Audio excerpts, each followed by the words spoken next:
Hey everyone, I'm going to give it a minute for folks to come in. I appreciate you coming and checking this out. It's been a eventful weekend for the oil market, which is interesting because technically oil prices and oil futures don't actually trade over the weekend. They're actually working on fixing that because of the success of Hyperliquid and some of the other. So Hyperliquid, which I think is a cryptocurrency, and then some of the other like CFDs, um, and sort of other forms of getting exposure that are 24/7. So here I'm just showing this is what Hyperliquid looks like. This is not a recommendation. I don't actually trade any of this stuff. Maybe I should get set up to do that, but I don't do it. I'm not recommending doing it. Especially on the crypto side of things, there's a lot of risk of there being some sort of bad counterparty or a rug pull or some other sort of issue there. So, um, while I've written about issues with potential price manipulation on the oil price side with oil futures, at least CME oil futures are relatively legitimate compared to cryptocurrencies where additional amounts of them could get printed randomly. I do worry about Hyperliquid a little bit. But so far, it's been a pretty good tracker um, for oil prices. And actually, it's been interesting early on in the Iran war in March, April.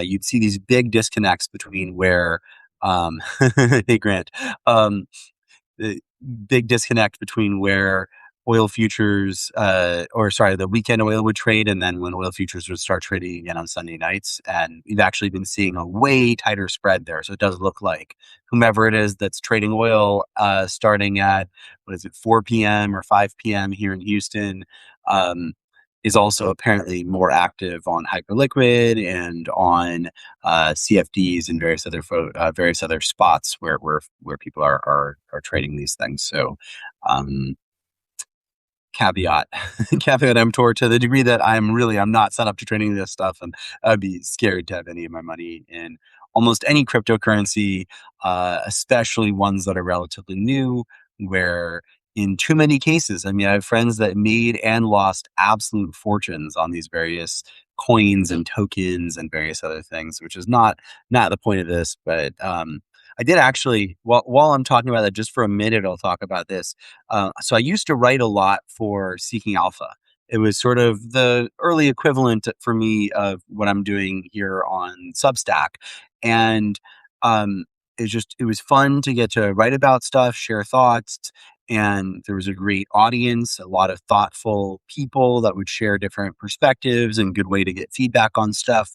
People thought it was a way to market my fund, which I run a fund. This is not a solicitation or offer or anything. And the reality is that it was never a good spot to raise money from. And the explicit goal is to not use this Substack or any of these sort of Substack related services to raise any dollar of money that I would advise or anything like that. And I'm not actually a personal financial advisor.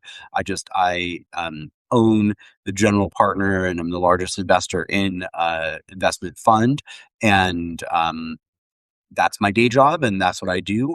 And the goal for this is not anything to do with that. It's essentially what I was doing on Seeking Alpha. You exercise my First Amendment right to share thoughts and perspectives. And doing so really is helpful from an educational perspective, not just for those listening to it, but also for me, where getting feedback on these things is a really helpful part of my investment process.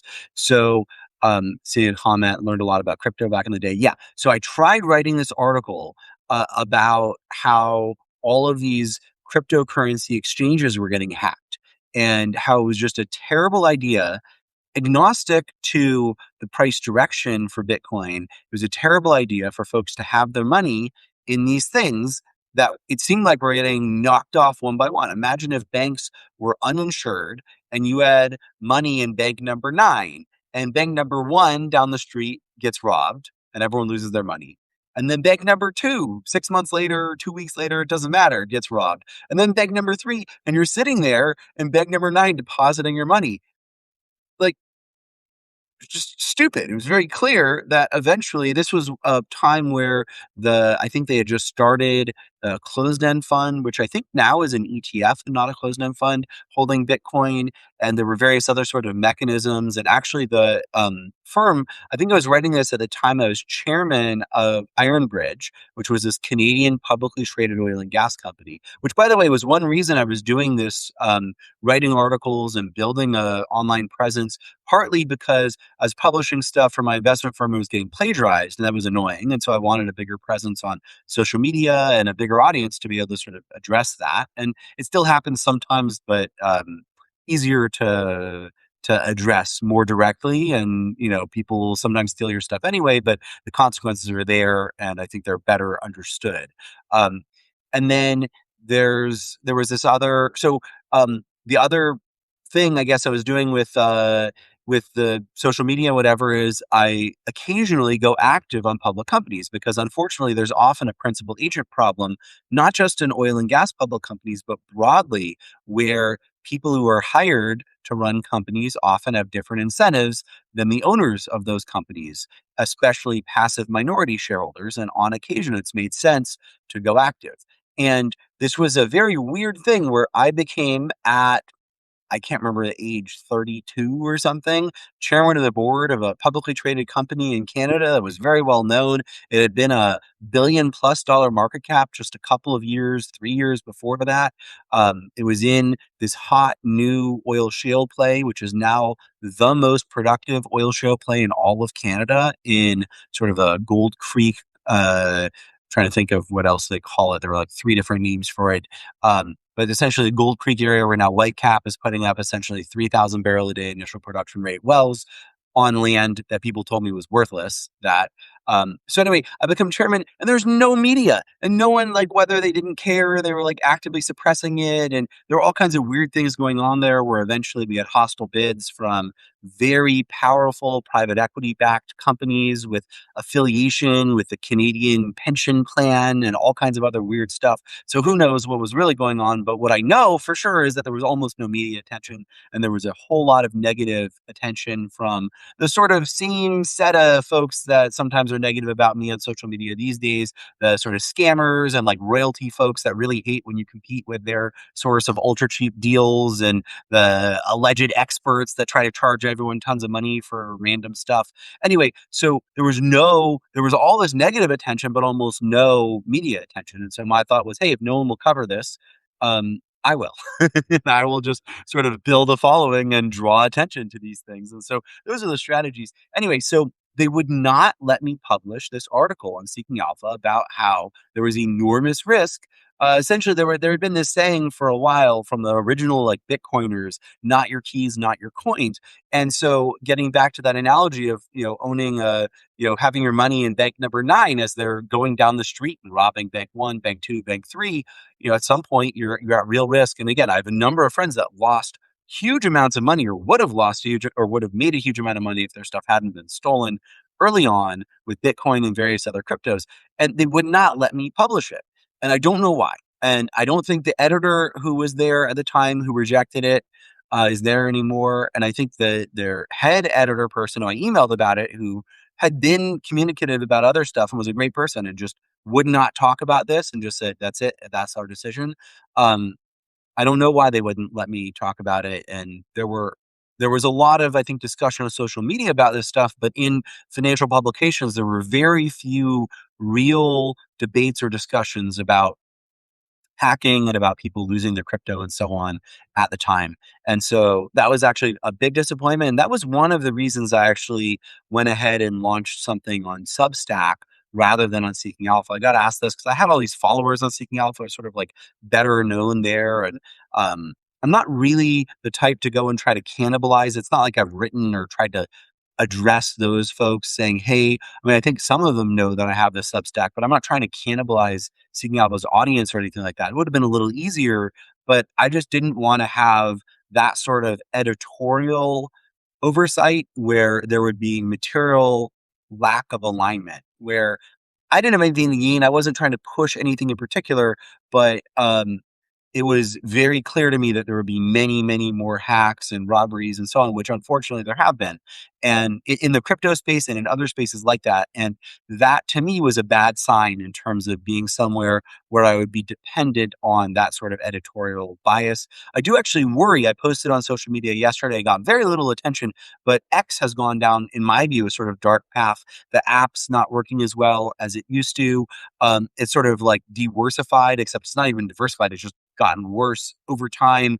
Um, it's sort of similar to a lot of tech where it's part of why I'm not so worried about like AGI or Terminator coming for us anytime soon, because we can Google Maps barely works in many cases, and you see these self-driving cars, like, getting into accidents and getting lost. I used to live on a dead end. It was a road that technically should have continued, but it was along a river here in Houston. I would just see these self-driving cars and people that weren't paying attention, just listening to Google Maps or Apple Maps, and they would just drive to the end of that road and get stuck and then turn around, hopefully. I think in a couple of cases, actually, the cars just kept going and went into this like shallow feeder of a river, where they call them bayous here in Houston. So there's sort of the equivalent of that. And I worry on X about sort of editorial bias and other sorts of challenges. Substack, at least for now, is good. Although I do worry about Substack too, where I've noticed that they've been pushing people to become followers rather than subscribers.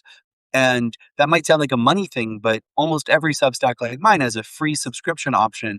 But it looks like the app is sort of aiming people towards followers. This is actually, I've chatted with a number of leading providers authors who were on Substack and have moved, and this was a reason they moved. They viewed it as an early indication of Substack trying to essentially take their audience. And different from Seeking Alpha, it does look like for the most part, when you write on Substack, at least the way I have been, and launched sort of an offering on it that subscription offering, I think it's more an audience that I've cultivated rather than an audience that they've provided. And so I feel way less bad versus, let's say, a Seeking Alpha, where it's really just their audience on their website, um, about sort of migrating. And I am a little worried about that. I'm more worried about X. And I do just think that there's this real tragic lack of alignment, and a number of folks who seem to be, it's hard to construct a reason for them to be saying some of the things they're saying absent significant compensation or other non-financial benefits that are rewarded to them in exchange for what they provide. And um, I think it's relevant for this topic because here we have oil prices, weakened oil basically flat, despite Jazan being attacked, a Saudi oil refinery, despite Saudi gas processing, barely any news coverage, and a top five Substack coming out this morning with this thing, hey, like, here's how oil bulls are wrong, and like sort of weirdly declaring victory as if this oil crisis was over. But there's literally like so according to their editorial process, they were writing this and editing this as Saudi oil infrastructure was being attacked. And so I think there's different perspectives on markets. And one perspective is, hey, the price is truth. And another is truth is truth, and price approaches truth over time, sometimes with meaningful delays. And the price is truth folks don't make money in markets. And what I've noticed is that for the most part, the price and truth folks, when they do provide projections, are wrong almost all the time. And then there's always an excuse, or it's like, oh, hey, I was wrong. I learned something. Y'all learned something. And it's like, no, like the point of this, if you're trying to present analysis and interpretation, is to be able to see what's going to happen next, not to accurately describe what happened previously and then confuse people and give bad predictions. Predictions are inherently very difficult, but price is truth is a very, very tough way, I think, to go about doing things, other than if you're a high frequency trader where it's really just a question of arbitraging very specific things in the very short term. But anyone that's sort of providing longer form analysis, if they're providing longer form analysis that's not, again, arbitrage driven, quantitative, technical analysis, very short term price driven, um, and they argue price is truth. It's really, I think that's a good indicator that they're probably going to be wrong about whatever it is that they're saying, and that they maybe don't really understand what they're talking about. And so again, that gets back to the questions around, cryptocurrencies and these exchanges and various forms of storing them where they keep getting robbed. There are some issues on precious metals too. If you're not sitting on your precious metals, like they're not in your possession, you may not actually have them. And I don't really want to delve into that too much right now, but I think it's worth thinking about that. If you're in a situation where you have precious metals and they're not in your control, uh, please reconsider that. I have no economic association or whatever, but yeah, just as a heads up, and I see people pushing more and more different solutions, whether it's ETFs or storage facilities or various other things. And to me, this is a very similar thing. There's a lot of discussion around Fort Knox, for example, and whether or not they have the gold that they have. And you get these politicians that say, "Oh, we're going to like just come in with a video camera," and then they say, "Oh, well, I visited and it's fine." And it's like, well, that's not the same thing as you going with a video camera. And it's very odd that you said you would and you didn't. So tell me more. So anyway, I would just be very, very careful. I don't think this is an issue unique to cryptocurrencies.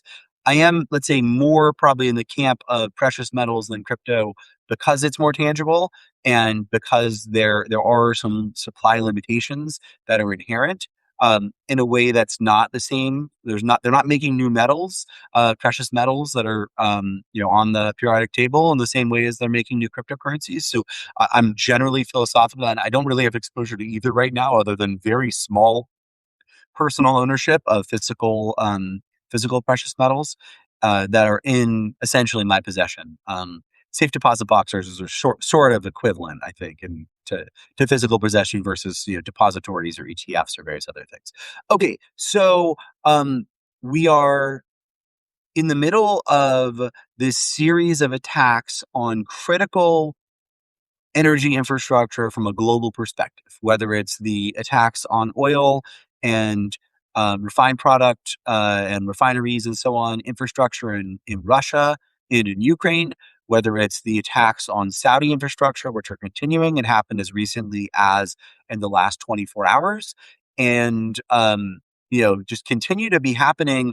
Shockingly, in the last week or so, we found out that UK MTO has not been reporting attacks on tankers. And I thought it was interesting. I included this in, I think, the paid section of an article a couple months ago about what was going on in the oil market, where some of the oil majors were talking about how some of their ships and other ships they were aware of were getting attacked and was not getting reported.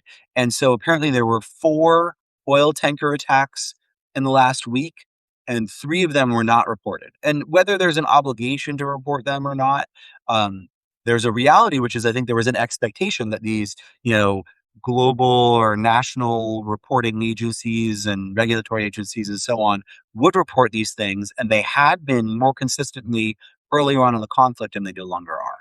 So what do I think about Besant's announcement to leverage special tools? Yeah.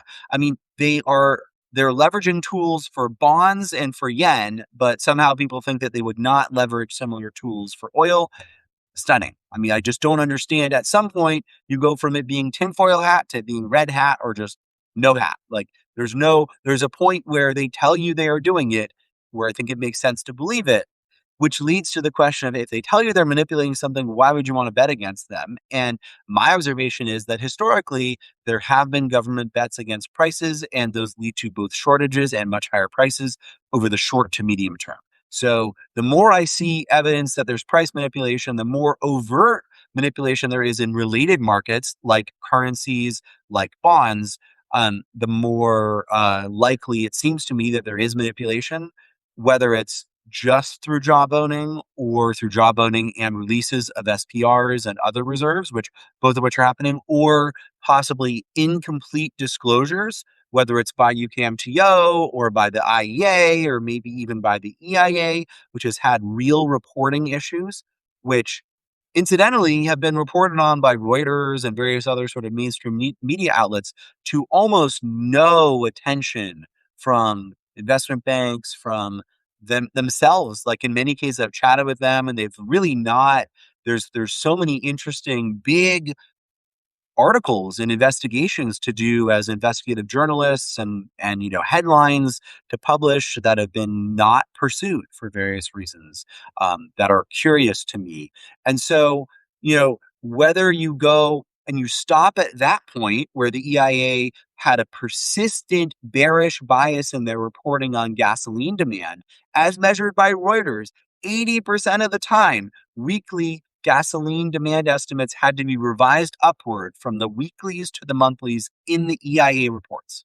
So ignore third party data, ignore my opinion, your opinion, anyone's opinion. They measured the revisions by the EIA from their weekly reports to their monthlies, and it was 80% of the time in one direction. So that's a lot. 80% is not random. And I think it was dozens of occurrences. And so really, truly remarkable. Want to address a couple of other sort of comments before continuing with this. You posted about China using their reserves, contributing to oil prices being lower. Yes. What would China's motivation be? It's a good question. I don't actually 100% know what China is doing. They did slow their stimulus broadly, and then they've re-upped their stimulus recently. So whatever it was they were doing early in the conflict, they seem to be switching a little bit. They are also increasing their refined product exports, which was also interesting early in the conflict. So it is possible they are shifting a lot. Again, there's been a lot of very weird narrative, and we're in a very disconcerting time where there's been much broader acceptance of philosophies and economic systems that are anathema, that are completely averse to Western economic systems, Western political structures, Western philosophies, communism, Islamism, socialism, some of these, like, there's this stuff that's just going on that's embedded in the financial news articles that we're seeing and in the mainstream articles and in too many of these paid newsletters and various other folks that are pushing. It's just very, very disconcerting. And these are things that are just not in line with the values that went into the founding of America. And, I'm a proud American. I'm very critical of Trump and I was critical of Biden. It's because I have a very high expectation of the leader of the United States of America. And there have been some truly exceptional people who have sat in that seat and held that role. Truly exceptional, extraordinary people in the history of mankind.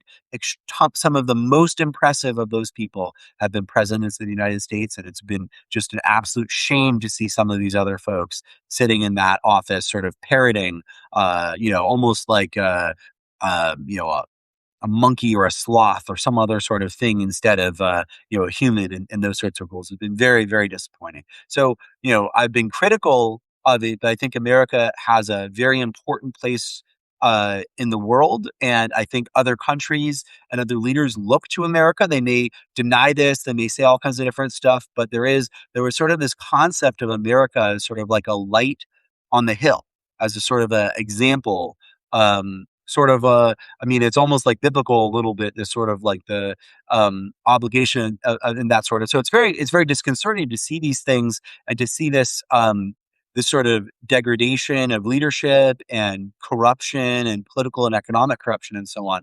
So I think we still have a lot of trust in our institutions.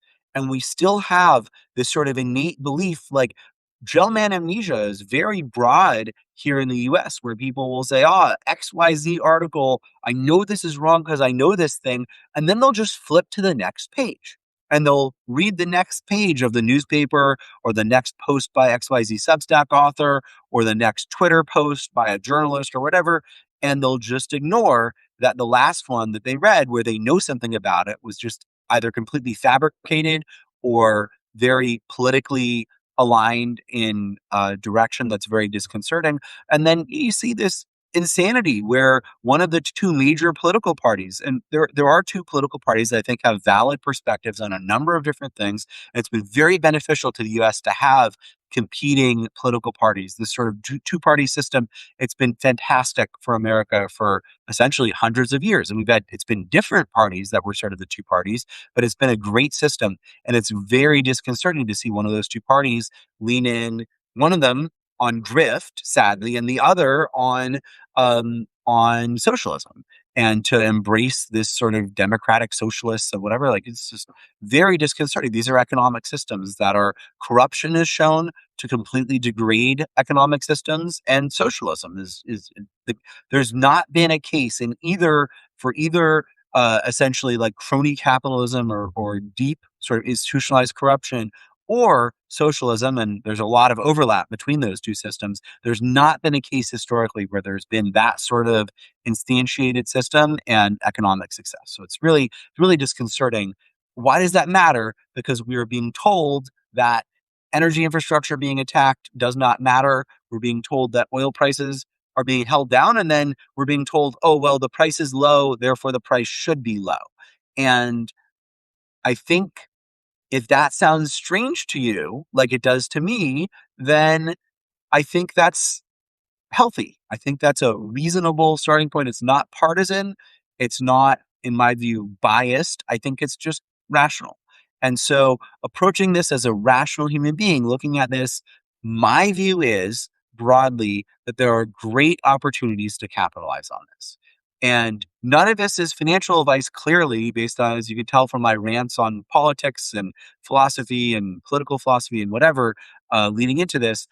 My thought is that there's a number of companies that are very mispriced versus current oil prices, and that current trajectories are aligned for some of these companies to be worth multiples of their current share prices over the next, let's say, 3 to 5 years. And so what I'm doing with Bison Insights is sharing ideas of companies. The initial concept was to find companies that could be 10x upside at $100 oil. And I found a couple. One actually got to 9.7x and I exited. Another was up 3x or 3.5x, and the value proposition changed. I exited. A couple have been very disappointing.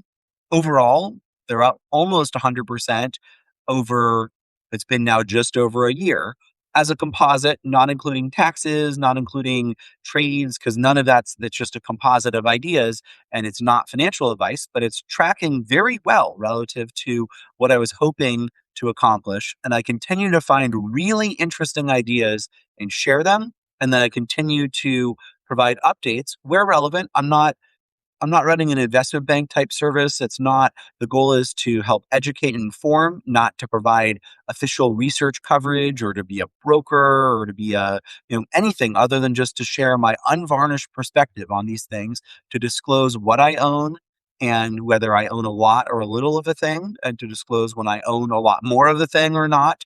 And I've changed weightings on ideas based on my real holdings of those things. And I've disclosed when I've been disappointed about ideas and when I've been excited about them via the Substack chat on Bison Insights, as well as in various articles and so on. And it's been great to get to share these ideas and fun to see them. Some of them where I don't talk about them much for months, but the articles are there and they do really well or poorly.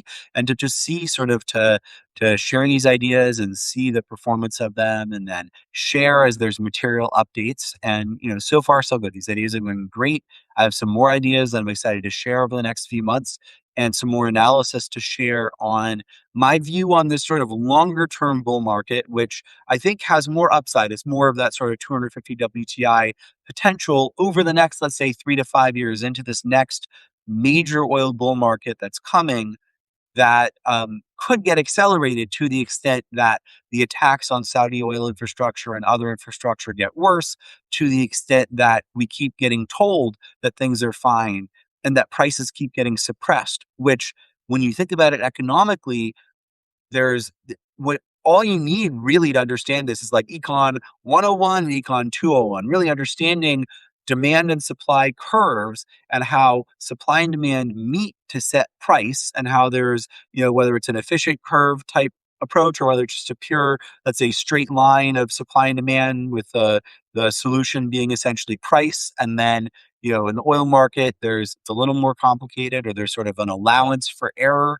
And that error mechanism is inventories, which, again, all these people are saying inventories don't matter. And you look at the very basic Econ 201, essentially, you have your formula, you have supply, you have demand, you have price, and where price meets to solve the equation wrong, you have inventory additions, you have inventory subtractions on a seasonal adjusted basis. So it's not about, hey, it's August, so we're using a little more, or it's December, we're using a little, or February, we're using a little less, and more about the solution to the economic problem. And so the solution right now is telling us that prices should be higher, should be probably a lot higher. And to the extent that price manipulation continues, whether it's just verbal, like we've seen, and releases of reserves and government stockpiles and so on, or whether it's more direct intervention than that. And again, I haven't seen evidence of direct intervention, but the degree of intervention in other markets, along with the degree of evidence of verbal intervention and physical market intervention through release of the SPRs and through jawboning at key times and lies about ceasefires and peace deals. And again, it's not like Trump is alone in lying. Trump and his administration are lying, and Iran and their IRGC are lying, and other folks are lying too. And Oman is triple lying, and Pakistan, it's like almost a joke. Pakistan says the reason you didn't see it, Pakistan says anything in the news up until 6 months ago is because no one believes them about anything. Various other Qatar funds our universities to make them more woke and more Islamist and more socialist, is now somehow a key participant in these supposed peace talks, even though they're philosophically and religiously and aligned with Iran, and they fund some of the same pro-terror and active terror groups and some of the sort of non-direct terror, but sort of NGO groups that provide cover for them. So again, we get all these lies, and when you see it to the degree that it's happening, it becomes increasingly hard to believe that it's not being manipulated. But again, I think where the price is truth folks miss out is one, basic economics. Again, when you think about what inventories mean, inventories are the error function for supply, demand, price. That's it. Supply and demand meet, right? You get to price. If the price is wrong and really demand was higher, you end up with lower inventories. If price was wrong and demand was lower, you get to higher inventories. And again, that doesn't necessarily mean in the short term if inventories rise or fall. And again, seasonally adjusting these things, it doesn't necessarily mean that prices will move in the way you would think in the very short term. But over time, these things are simple solutions to economic equations. It's not complicated. This isn't econometrics. It's not complicated game theory. I studied economics at the University of Chicago. This stuff was literally like you learned almost all of this in the first month of your first econ class, and they'd give you 2 tests. And if you failed those tests, you weren't an econ major anymore, pretty much. And that was it. And, it's why they have such a good reputation. They have very, very high failure rate. It used to be easy to get into the University of Chicago and very hard to graduate. And so you get in, they do this, and you're not an econ major if you can't pass that. And it's really just not that complicated. And so when people tell you that inventories don't matter and they tell you that price is truth, they are revealing a lack of understanding of this basic economics. And the more that inventories fall, the more we see that the price is wrong. And I know it sounds funny, but it's just a reality. It's similar to the folks in 2020 who were telling everyone that demand for oil had peaked forever. And that oil was whale oil here. If you look up just a little bit, you can see I have my whale oil bottle. My buddy Cuppy sent me. It was the world's best Christmas gift. I think that was in 2020, maybe 2021. He sent those out for Praetorian for his funds. As a Christmas gift and holiday gift. It's funny. He's Jewish. I'm Jewish, but sends Christmas gifts. But anyway, so oil was not going away. Oil demand was not going away. And so, but everyone was saying it. And some of these same folks, maybe using different pseudonyms or wearing different hats or so on, were parroting this. And it was just so obviously not true. And it was this tremendous opportunity to buy equities that were massively mispriced. So I was on a podcast recently, and I want to plug it for a second. It's amazing to me that this podcast isn't already the top finance podcast.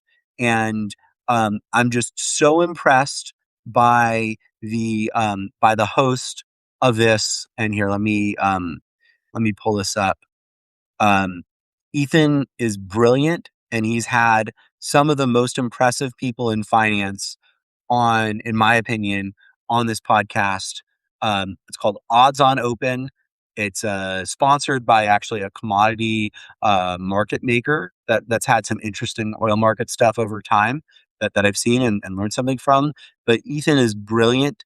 And if you're not already following him, you should follow him. You should listen to Odds on Open. I'd encourage you to listen to the interview that he did with me. But actually, I only got on there because I reached out to him because I wanted to chat with him about some of the things that a couple of his other guests had said.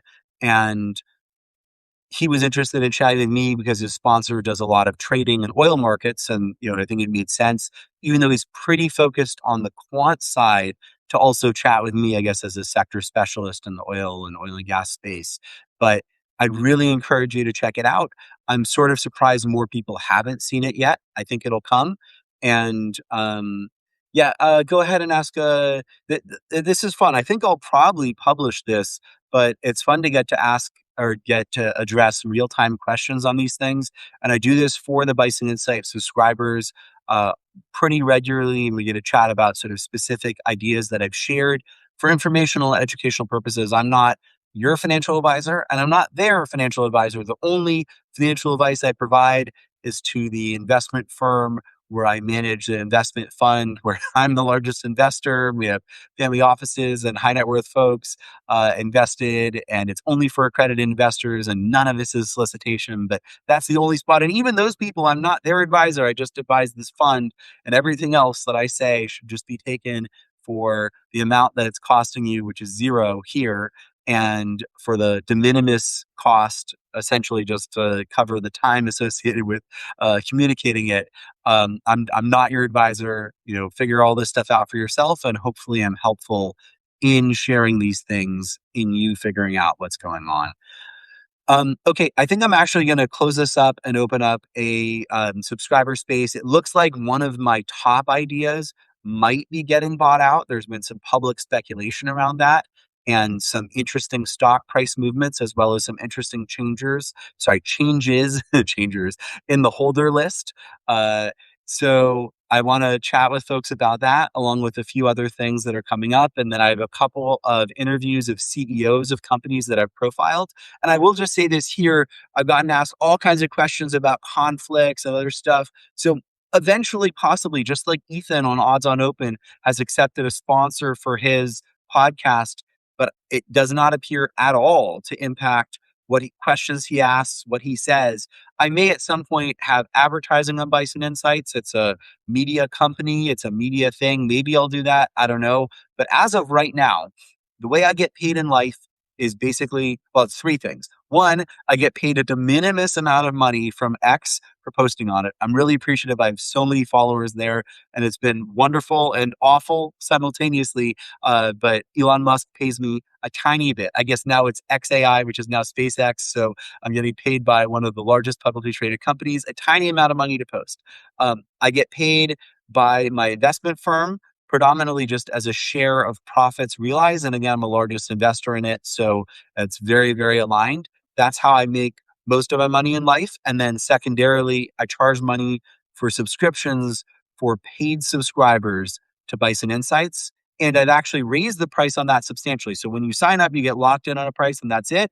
But for new subscribers, they're getting charged higher amounts just to frankly limit. Like, I'd encourage you to sign up, but also I want it to be a very productive endeavor. And so I want to be able to answer questions and engage. And it's only possible to do that by somewhat limiting. Like, certainly the 135,000 followers that I have on X is too many to be able to actively engage in. And a number of folks say, "Hey, Josh, I messaged you on X." It's like, okay, cool. You and like 5,000 other people, it's just impossible to keep up with.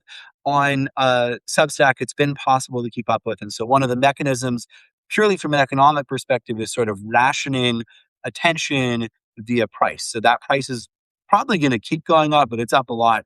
And so I'd encourage you to check it out. And the amount that you'd pay today is more than what you would have paid if you signed up when I launched a year ago when there were no articles. And now I think there's 100 or something articles. There's 17 ideas that I've shared, 15 are still live. Closed out of one, up 9.7x, and closed out of another, up, I think it was 3.7x. I'm going off of memory, it might have been slightly above or slightly below that. And then there's one that's down 65% or so. It was a small idea. And the average, I think the composite is up 80%, plus or minus a little bit. Again, don't rely on that. Go check it out. But I'd encourage you, if you're thinking about it, to come join Bison Insights and become a paid subscriber. And if not, so I'm going to go do a short paid subscriber space to chat about some of these specific ideas. And if not, I'll look forward to catching you on the next one of these. Thank you very much and have a great Sunday. Take care.